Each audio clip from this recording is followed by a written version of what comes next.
and proudly recognized by the KBP Golden Dove Awards. With years of experience, a powerful on-air presence, and an ever-growing digital community, RW connects your brand to thousands of loyal listeners every day. From engaging radio broadcasts to dynamic social media campaigns, RW 95.1 FM is your perfect partner in business growth and exposure. ready to take your business to the next level? Call RW 95.1 FM now. 0919-065-0061 or email rw951fm@yahoo.com. RW 95.1 FM. Your partner in business success. Nukarin ka pa, Kenny na ka.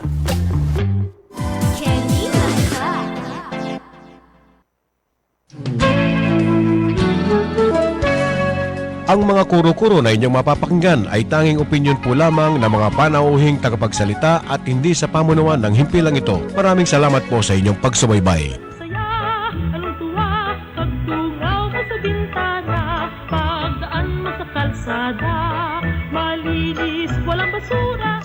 Ang progreso at pagsulong ng kabuhayan ay hindi maiiwasan. Subalit, ito ay maaaring mangyari kaantabay ng pangangalaga ng kapaligiran. Paano? Makinig sa Bukas Bayan. Bagong umpisa para sa kapaligiran, alay sa bayan.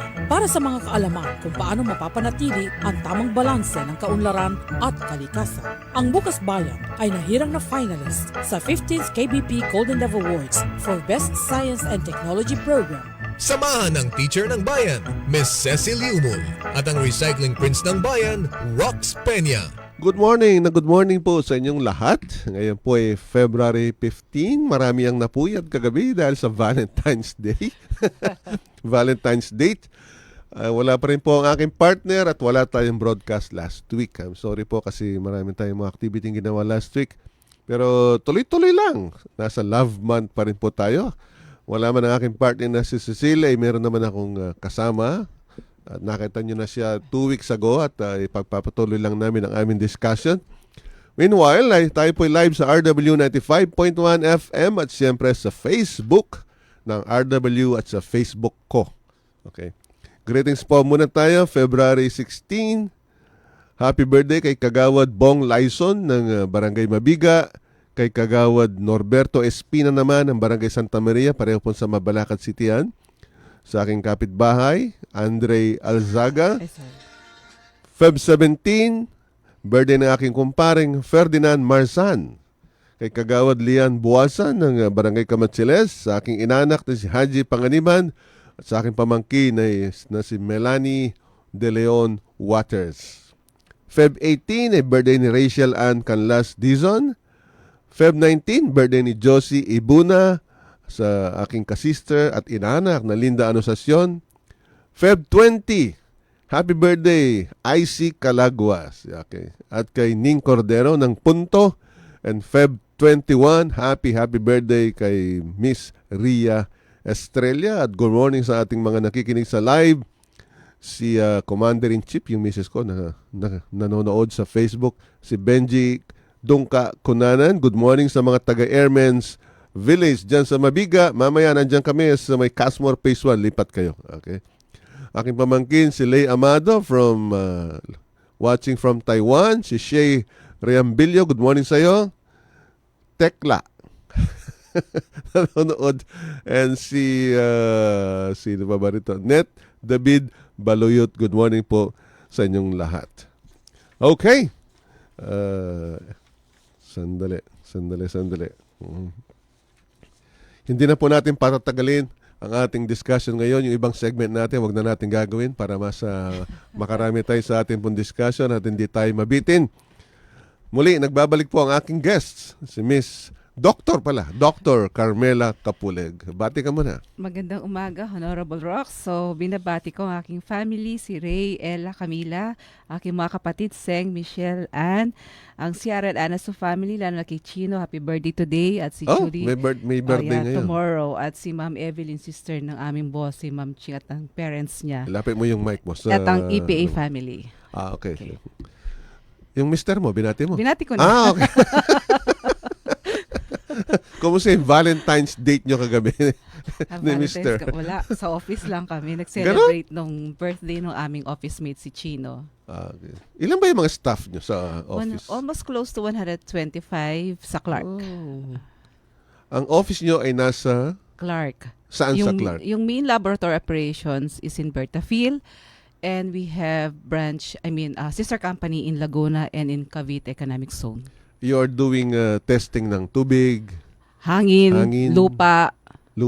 Yeah, soil. So pagdating sa tubig, you are testing Potable water and wastewater. So lahat ng surface parameter. water, lahat. Sa chemical, Lahat, bacteriological, physical, chemical. Okay. Pagdating naman sa air, umaakyat kayo sa mga smokestack, nagsasampling. Particulates, gases, vapors, dust. Pati ambient sa paligid. Stock and indoor. Pati indoor Yes, air. indoor air. Para kanino ginagawa yon? Sa mga factories? Sa mga... Lahat, factories, exposure sa health, mga specific sa workers. Medyo malaki-laki na rin yung business scope, ninyo, yeah. yung scope ninyong trabaho. Okay.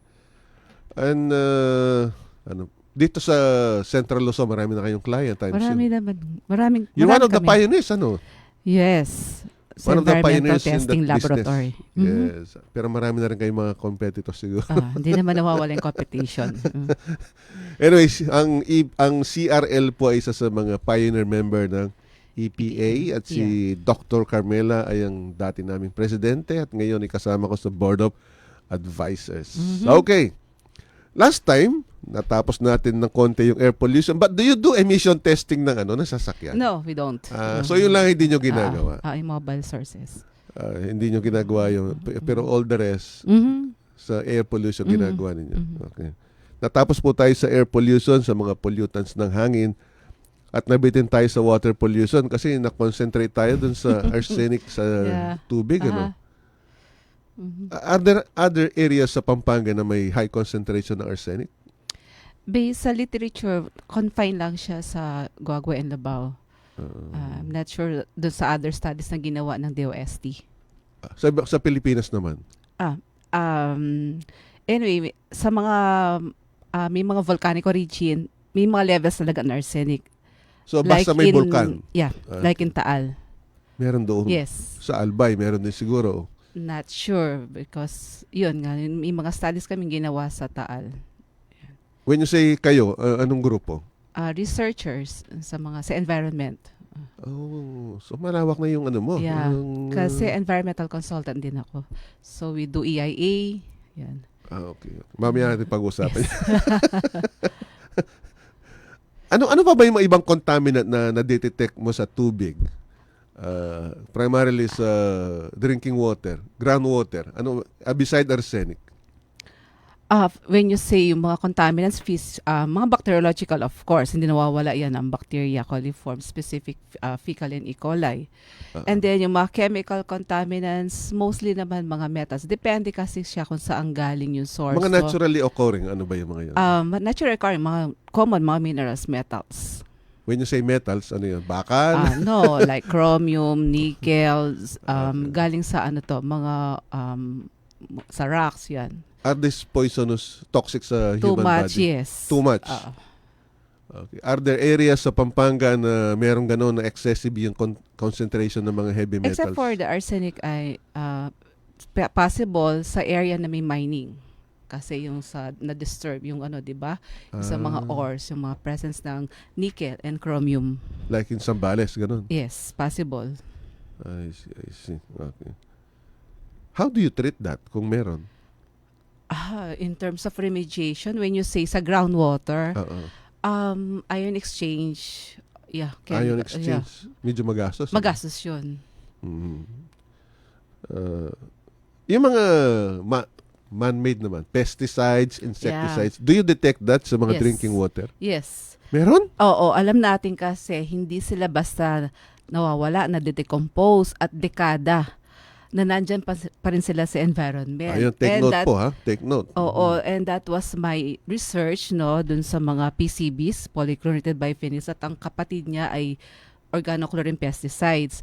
nandyan lang sila. And when we did some investigations, kahit probably hindi na ina-apply sa agriculture, pero dahil kahit ban na sila, DDT, ganyan. yes, nandun pa rin sila sa sa paikot-ikot lang sa Sa either groundwater? soil, even sa groundwater. Is there a particular test na ginawa ninyo sa groundwater na na-detect niyo yung presence ng pesticide? Yes. In what Yes. area? We cannot disclose. Hindi, you cannot disclose. But Yes. is it in Pampanga? Yes. Ganon? And also in Nueva Ecija. Oh my. So mga gumagamit po ng pesticide, take note. Ito po yung isang masamang epekto ng paggamit natin ng pesticide.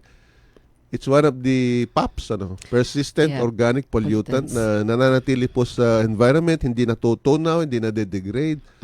Andyan lang siya. Andyan lang siya. At alam naman natin na carcinogenic siya. Oh, cancer-causing. Yes. Yeah. Lahat ba ng tubig na meron ganon o certain areas lang? Not sure kasi wala pa ako na-encounter na study kung gaano ka-extensive yung kanilang research sa lahat ng mga ating groundwater. That's disturbing kung But ganon. alarming kasi dun sa soil mataas ang level ng organochlorine at alam naman natin yung uptake nito once it absorbs sa crops, no? Even sa roots, trunks. So, syempre, once it enters sa food chain, tayo naman yung end pipe nun. Yung So, sa imagine. yung sana tatagal ko mamaya, yung sa soil pollution. Pero itong pesticide na to, ang unang tinatamaan is soil. Of course, kasi yung mga once we apply pesticides, yung residues nito, pwede siyang pumunta sa crops or even sa water. Yung residue kung tawagin. Yeah, for example, yung mga farmlands natin, Yeah.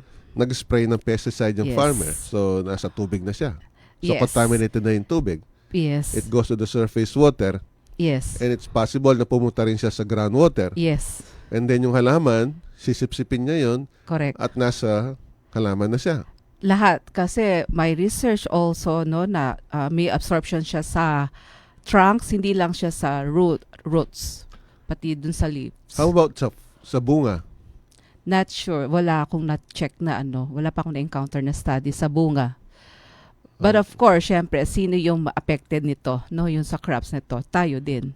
Tayo. So, yeah, yung ating exposure via oral or ingestion. I to think ito paulit-ulit. Paulit-ulit. At yung chronic exposure nito, hindi kasi siya basta mag-excrete sa ating katawan, no? It remains in our bodies. Usually sa mga fatty tissues, yan, dyan sila sumisiksik sa mga fatty tissues and lipids.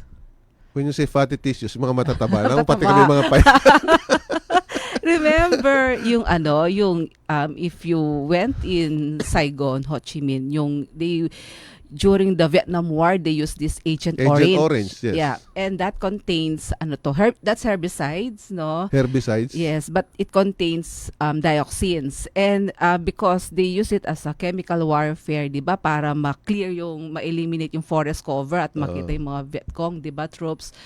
So, kung makikita nyo dun sa War Museum, yung effects nung Agent Orange na to, no? Yung mga birth defects from the offsprings, and then sa mga direct yung sa mga na-expose na mga tao doon, local community, yeah. So, talagang marami siyang side effects sa katawan. So, pwede sa reproductive, pwede siya sa endocrine system natin, no? So ang dami niyang lalo na dioxins kasi 'di ba it's a byproduct, kaya nga pinagbabawal nila yung pagsusunog because incomplete burning at certain degree temperature will produce dioxins and furans. That is similar to the pesticide na Yes, kamag-anak 'yan. Kaya yung niyan, pwede kasi siya yung early symptoms, yung skin, no, irritation, or yung chloracne. Magkakamag-anak yan. So kaya kung may mga bleaching kayo na mga products, tapos sinunog nyo yan, so talaga meron. Kaya minomonitor yung dioxin sa mga incinerators because of this byproduct. Na part din siya ng POPs. So, dioxin ay lumalabas when you burn something na may chlorine. Yes, it's a byproduct. So, pag minute na level and you are chronically exposed, talaga mayroon na siyang side effects sa ating body system. So pag sinunog mo yung lalagyan ng Clorox, Possible, may traces, yes.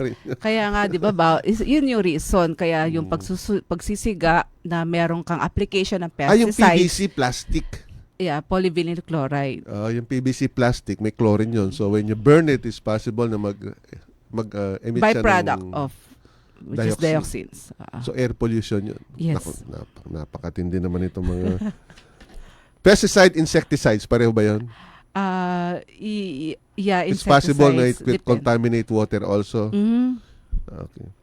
How about yung mga everyday na ginagamit nating say ito, palagi natin itong ginagawa. Pag naglalaba tayo, binubuhos lang natin yung pinaglabahan sa kanal and eventually it goes to the rivers. Yeah. So what chemicals do you have in sabon? Usually, surfactants and phosphates. Kaso lang, napakahigpit ng ating standard sa phosphates sa ambient water. Kaya Phosphate. Phosphates. Phosphorus. Yeah. Phosphates, yeah. Anong kaiba ng phosphorus sa phosphate? Phosphorus in total phosphorus in phosphate form. So Phosphorus is the total phosphorus. chemical. Tapos meron siya mga sub-sub. Yes. May phosphate. Yes. Di ba fertilizer to? Pwede, oo. Actually, Lapit ka sa mic. yeah. Pero mas hazardous or mas may risk ang nitrogen na compared sa phosphates, which is the ammonia. Kasi ito yung yung degradation nitong nitrogen containing sa mga fertilizers, kasi very toxic ang ammonia especially sa aquatic fishes, like fishes. It diffuses sa gills membrane, kaya mas ang ammonia kaysa sa phosphate. So kapag yung sabon binuhos mo sa tubig, anong effect ng surfactant, yung pampabulayan Anong effect niya sa aquatic life, sa mga isda? Mamatay ba yung mga hindi isda? naman. Hindi siya acute. Anong effect niya sa tubig? Of course, yung chemical reactions no sa tubig, once it dissolves sa tubig, yung possible na may mga chemical reactions, but it's not, I don't encounter study na may acute effect siya dun sa aquatic, special sa juvenile. Sa atin, say kung nakarating ito sa groundwater, yung sabon-sabon na ginagamit natin panlaba, may effect sa health ba yun? Well, sa atin. Sa atin? Wala unless ingestion, syempre. So pati yung mga shampoo na ginagamit natin, kasi hindi naman dumadaan ng wastewater plant yan, dumidiretso lang yun sa kanal So, of course, does it pollute the water? Diba, ang dami kasi ngayon mga emerging pollutants. No? Emerging pollutants. Yun yung dapat aralin natin at saka magkaroon ng guidelines sa mga emerging pollutants na to, mga other sources. Kasi wala pa tayong mga other specific guidelines ito sa mga chemicals na to. Mga endocrine disruptor chemicals. Pero meron tayong sa Clean Water Act natin, may limit ng surfactants, di ba? Yes, yes. So there is a limit on how much surfactant you can discharge. Kaya lang hindi naman minomonitor yung mga mga hindi, lalo na lang. ang domestic wastewater because from this domestic waste, it produces, alam mo naman, ang ammonia again because of the organic, yung degradation nito, natural degradation ng ammonia, and it's toxic to aquatic life. So, iba pang mga tinatapon natin sa bahay, pag taba, pinagprituhan, pag naglinis tayo sa lababo, diretso sa kanal yan Yes. So, anong effect nito sa environment naman? Yung mga kasi used oil? ang used oil natin in plant and animal origin, no, yun yung ating nadidetect sa katubigan, no? So, in terms of ang mas hazardous kasi yung mga tinatawag nating hydrocarbons, katulad ng hindi yung organic and plant origin natin. Galing sa kasi langis. Galing sa langis, katulad ng diesel, gasoline. Yun yung may direct health effect compared dun sa plant and animal origin na sunflower oil, coconut oil, hindi masyadong hazardous yun. Compared dun sa hydrocarbons. Mga langis. Yeah. So, wag po tayo magtatapon ng mga langis. Especially mga pinag-change oil ninyo. Wag niyong itatapon wag itatapon sa kanal kasi masama effect niya sa environment natin. Is it possible that it can contaminate groundwater? Possible by leach once it reaches the groundwater May table. na-detect na ba kayo sa ginawa yung testing ng groundwater? Wala pa so far. Wala. Hindi pa siya umabot. In terms of yeah. Naglalakbay pa So siya. from the surface water wala. Okay. So, ang daming mga pwede maging pollutant pala sa tubig. Ano? Sa mga factories, mas marami siguro. Kung wala silang proper treatment, of course. Unless they have this proper treatment, and then they should protect the ambient water, yung mga bodies of water. Bakit namamatay yung isang river? Bakit bumabaho? Ano bang cause nun? Yung pungent smell like because of yun sa using sa degradation yung ng organic matter, no? So yung pungent smell na yon na naamoy natin possible because of dun sa decaying ng organic matter at presence ng possible like yung ammonia, no, depende dun sa presence. At saka yun pag stagnant kasi ang tubig, mas may tendency talagang mayroong kang ng Parang volatilization nawawala of ng oxygen. ammonia. Isa na doon, mababa ang oxygen, depleted na yung oxygen, o possible, definitely zero na yon. So kung still or stagnant ang tubig. Okay. So, medyo magandang discussion natin. Kaya lang, we have to have a break. Okay. Pakibasa ang ating orasan, Miss Carmela. It's 8:44 In the morning. in the morning.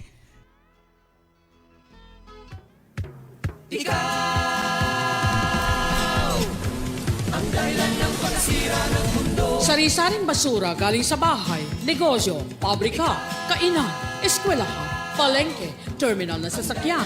Tao ang pinagmumula, may nabubulok mula sa tira-tirang pagkain, gulay, prutas at iba pa. Ating pakinabangan, gawing compost, di nabubulok, papel, bote, plastic, karton at iba pa. Magkapera sa basura, maayos na kabahayan, masinop na mamamayan, malinis na kapaligiran. Ito ang sagot sa Republic Act 9003.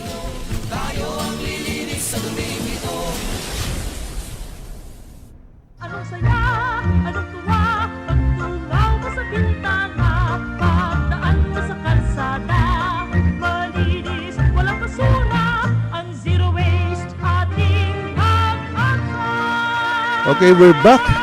Hindi ko pa naubos pong basahin yung ating mga listeners. Si Obed Sulweta, good morning sa'yo. Gabriel Valenzuela, Cheryl is also watching.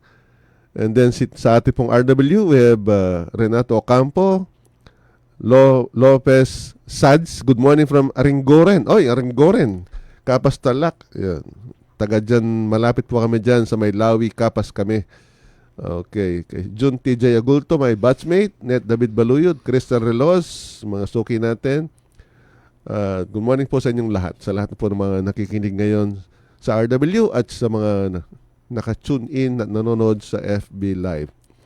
Okay, punta tayo sa mga bacteria. Fecal coliform. Anong kaibahan ng fecal coliform sa total coliform? Okay, total Ano ba yung coliform in the first place? coliform bacteria is a gram-negative bacteria, no? Ano yung gram-negative?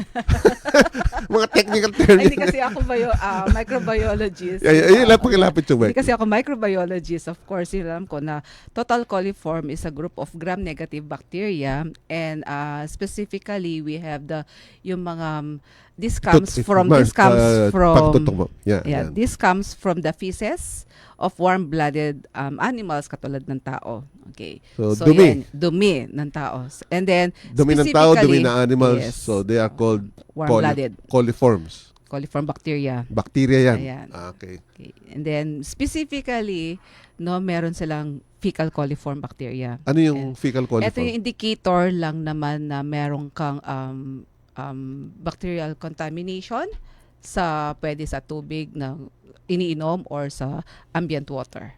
Okay. At specific naman, no, yung mga na to is yung like E. coli sa atin na magkakos ng possible pagtatae, no, once sa positive siya o mataas ang level ng E. coli. So basically, ang tubig, kapag meron yan, contaminated siya ng human or animal waste. Yes. Okay. So hindi mo siya madidetect sa groundwater? O posibleng meron din? Madidetect mo siya. Of course. Ibig sabihin, yung bacteria na bubuhay hanggang doon sa ilalim na yun. Possible kasi maraming sources ng bacterial contamination, no? So, pwedeng outer surface kung saan yung source natin ng water supply. Pwede rin galing siya sa groundwater. Okay. So, Kung paano mo walang siya- proper treatment. Paano mo siya nililinis? Of Paano- course, chlorination lang Chlorination. naman. Okay. Oo. Kaya nagka-chlorinate tayo ng Oo. tubig sa mga water district Oo. natin to kill bacteria. Yeah. Mhm. Kaya lang, when you chlorinate water, di may chlorine yung tubig. Is it safe? Meron lang kasing limit na dapat ganito lang yung residual chlorine present sa water supply. So, hindi yung naaamoy mo na. Oo. Pag naaamoy mo na yung chlorine sa tubig, is that mean na sobra na yun? Mabilis Sobra naman na? mag-dissipate siya. So, wag kayong, hayaan nyo lang munang i-flash. Yun. Magdi-dissipate? Oo. So, ang chlorine sa tubig, pwedeng Mabilis mag-dissipate siya. lang? Mhm. I see. Kaya pag nag-dose sila tapos iinom kayo, baka matsyempohan nyo yun. So, wag muna kayong kukuha na for Pag may the tap amoy na, water. naamoy mo na yung chlorine. I see. Okay, but it is designed Pero at to least kill. safe siya. At least meron silang cleaning or treatment. Are there other ways to kill the bacteria without chlorine? UV. Yung meron UV, Oo. ultraviolet. Mm-mm. Okay. Mhm. Reverse osmosis. Yung mga, di ba, sa mga refilling station. Sa refilling station, ano yung ginagamit? Alam ko, RO. Reverse osmosis. Anong ibig sabihin ng reverse Hindi osmosis? ko alam yung stages of treatment nila. Para mga UV. very Yeah. fine ano yung siguro yun. Ano? Ultrafiltration, pwede rin. Biofiltration, yung kasi primitive na ginagamit sa mga like rural areas, no? Kasi syempre wala naman silang proper treatment. So usually biofiltration may reduce yung bacterial contamination kung meron man. Effective siya. Okay. Sa bahay meron tayong mga septic tank. Ano? Okay. So basically, ang septic tank is just to treat what? Yung ating galing sa sa I mean, what sa kind of CR. contaminants ang tinitreat mo? Biological oxygen Biological. naman. BOD. Tsaka and COD. suspended solids. Okay. Not COD. COD, chemical oxygen demand sa mga chemical industries. Katulad ng kung mayroon kang chlorination. Possible kasi dahil may chemicals ka na in-introduce sa tubig, tataas ang chemical oxygen demand mo. Oh, Ito yung I mga see. inert na mga oxidizing mga substances present sa tubig. So, yung biological organic naman, ito yung mga galing sa wastewater like septage, domestic wastewater, Galing sa kitchen. galing sa kitchen, Okay. no? Mhm. So, it's an indicator of pollution, actually. Okay. So, iwanan muna natin yung tubig. Yeah. Dahil- Oo nga. Naku, oras na. Oh, it's 8:50. Land. Ano ba yung mga common contaminants Okay. sa land? Sa land, Na-discuss na natin yung okay, pesticide, marami. insecticide. Yeah, kasi maraming sources, no? Pwedeng natural source at saka anthropogenic source. Pag sinabing anthropogenic, kagagawa ng tao, no, activity ng tao by either intention or by accident, no? So, yung mga natural sources, sinabi na natin katulad ng mga metals due from the volcanic eruption, erosion, Yung mga from... gawa ng tao. Of- Insecticide is one. Okay. Yes, Pesticide is yes. another. Basura. How Yeah, does kung it may mga- contaminate the Okay, soil? kung merong mga mixed hazardous household waste, katulad Like? ng mga lamps, mga batteries, of course, in time, this contains metals like cadmium. And this will leach out, no? Kakatas yan. At sino affected? Pwede yung Tayo. pupunta yan sa runoff or even sa groundwater. How about mga gamot, pharmaceuticals? Yan nga yung sa mga emerging pollutants Yung It's an mga- emerging pollutant. Oo. Nakikita na ba ngayon yung residue ng pharmaceutical sa tubig? Well, kami wala pang capability. I think may mga researches na, no? So na your sa mga- laboratory is not Yeah. capable to detect that. So there are specialized... For the wastewater. Kasi wala pang Wastewater. guidelines. Wala pang standard. But it's possible na meron na ngayon, siguro. Ito yung mga, possible. Pero yun nga, yung mga regulated lang, yung nasa DNR, ay mostly mga, not specifically yung galing sa process nung sa pharma. I see. Okay. Ano pa ba yung ibang possible contaminant sa soil? Sa soil, yun nga, yung kung magkaroon ng oil spill or yung application, like sabi mo nga, yung mga pesticides, or chemical spill, yun lang naman kaya kaya nakokontaminate ang kalupaan because of the activity ng tao. Yung ina-apply nating fertilizer, Yeah. chemical fertilizer, anong effect niya sa lupa?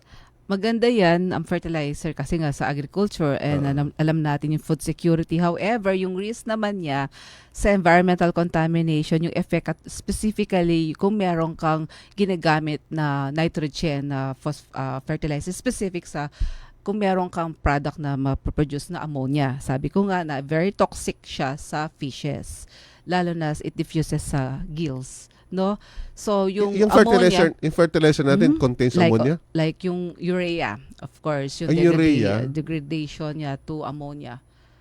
Okay? So yun actually manure din from livestock, piggeries kasi yun nga yung degradation nga to natural decomposition. It becomes ammonia. Yeah. And it's And toxic in to an fish. oxidized, an ionized form, mas toxic siya especially to fishes. Sa tao. Sa tao, hindi specific siya sa fishes. So, Hindi ang ko danger sure. pala na nag-a-apply ng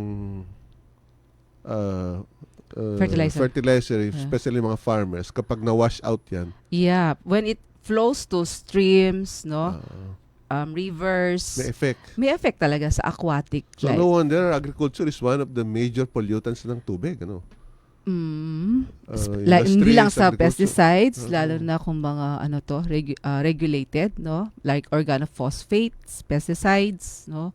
Kung meron pang mga backdoor na ginagamit na organochlorine pesticides. Kaya lang yung mga farmers natin, siyempre, they are not Of course, they familiar. are actually, hindi They're not naman familiar syempre, with oo, this. oo. Hindi naman pinag-aral. Kailangan natin ng food production, yung growth ng plant. Kailangan natin itong mga fertilizer. Okay, kaya lang 8:54.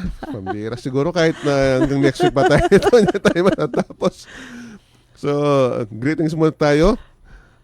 Maraming salamat po at very successful yung ating MESA Alumni Homecoming last Feb 8. Kaya po wala ako sa radio program natin kasi maghapon po yung aming activity. And congratulations sa mga newly elected directors. Mamaya po, we will elect the new set of officers of MESA. Maraming salamat po sa inyo sa mga sumuporta. And of course, maraming salamat sa iyo, Dr. Carmela. Welcome. Any final words sa pamilya mo, sa EPA o sa mga customers ninyo sa CRL? Again, shout out ako sa Sierra Anaso family, especially kay Chino, happy birthday, no? Kay Ma'am Evelyn sa 18 kasama pati yung parents ni Ma'am Ching.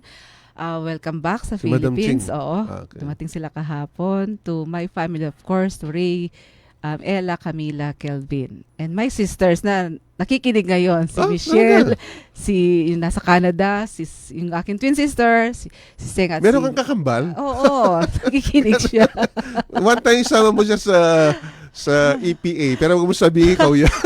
Marami na kami na ganyan. Para mabigla na lang sila dalawa kayong nilita. Anyway, maraming salamat sa Thank you again for inviting me.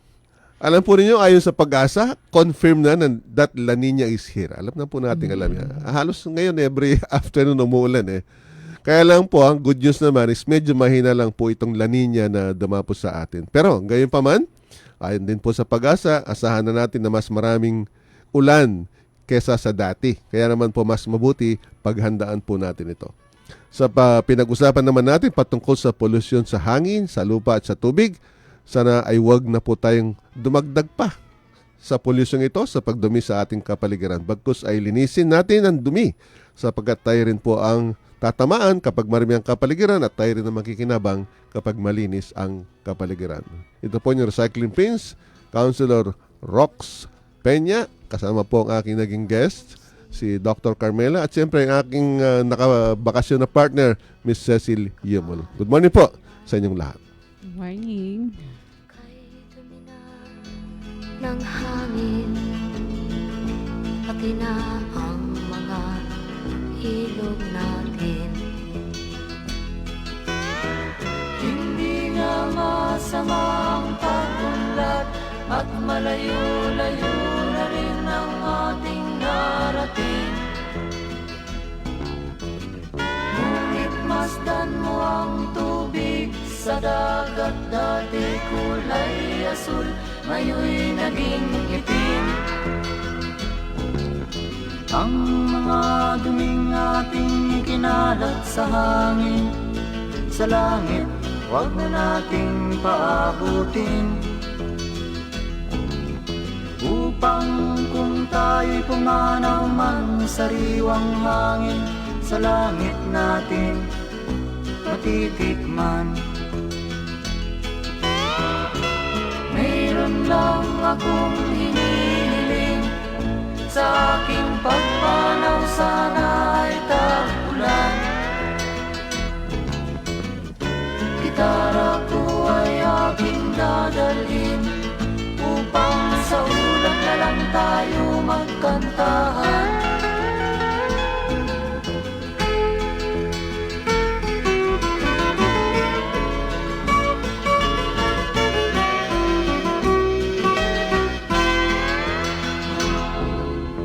Ang mga bata ngayon lang.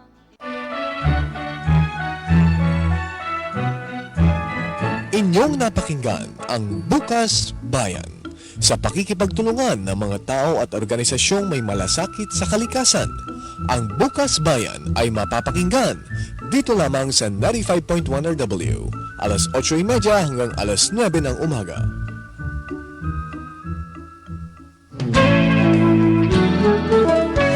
Ang mga kuro-kuro na inyong napakinggan ay tanging opinyon po lamang ng mga panauhing tagapagsalita at hindi sa pamunuan ng himpilang ito. Maraming salamat po sa inyong pagsubaybay.